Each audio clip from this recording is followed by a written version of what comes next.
दोस्तों मैं हाल ज काळुपुरला रेलवे स्टेशन रेलवेमांथी उतरी અને હવે કાંકરિયા તરફ જઈ રહ્યા છીએ। એટલે આ છે કાંકરિયા જવાનો રસ્તો, જે કાળુપુર રેલવે સ્ટેશનથી સીધું કાંકરિયા તલાવ તરફ જાય છે। ત્યાં 1.5-2 કિલોમીટર જેટલું થાય તો ત્યાંથી અમે શું ફરતા ચાલતા જવાનું પસંદ કર્યું। અને અમારા બી ભાઈબંધો છે, અમે બધા સાથે હવે કાંકરિયા ફરવા જઈ રહ્યા છીએ। સવારનો સમય છે, બહુ જ સરસ છે। આ છે કાંકરિયા તલાવની દિવાલ, જો તમે જોઈ શકો છો પેઇન્ટિંગ કેટલી સરસ દોરેલી છે, બહુ જ સરસ નજારો છે અમદાવાદનો।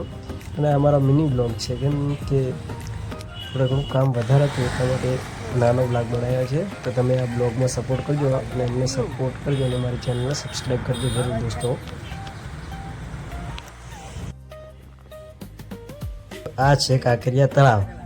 અહીંયા સવારનો નજારો તો એટલો સરસ છે ને, અહીંયા આવીને આપણે એમ થાય કે આટલી મોટી સિટીના અંદર જો ખુલ્લું અને ઠંડુ અને સરસ વાતાવરણ મળતું હોય ને તો અમદાવાદ કાંકરિયા તલાવે શું, એને કાંકરિયા તલાવની ઝીલ શું, એને તલાવનું પાણી એકદમ ઠંડુ હોય ને આજુબાજુનો એકદમ સવારનો નજારો એટલો સરસ છે ને।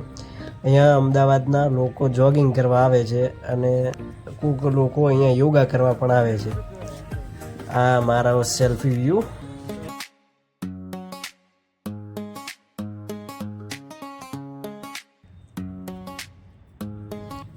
दोस्तों आ છે અમદાવાદની શાન ને જાન રિવર ફ્રન્ટ, જે બહુ સુંદર અને બહુ સરસ છે। આ અમદાવાદને એક શોભા હલાવે એવી નદી છે।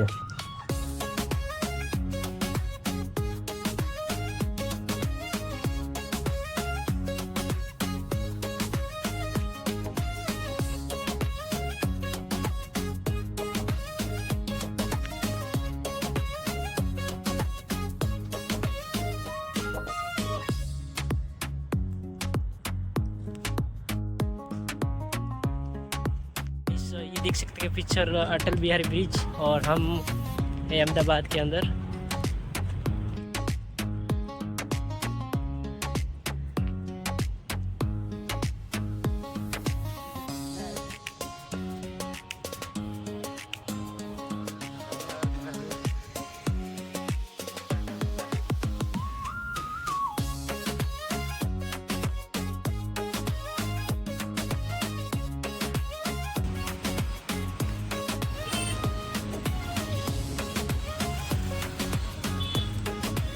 ब्लॉक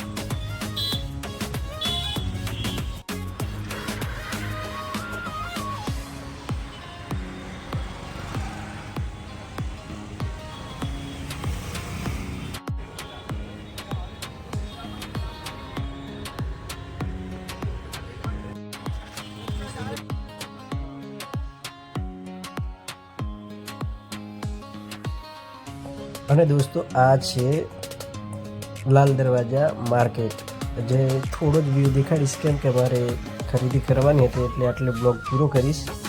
તો તમે નવા છો તો અમારી ચેનલને સબસ્ક્રાઈબ કરો અને અમારા વિડીયોને આગળ શેર કરો, અને નવા આવા વિડીયો આવતા રહેશે, તેના માટે અમારી ચેનલ સાથે જોડ્યા રહો। બાય બાય દોસ્તો।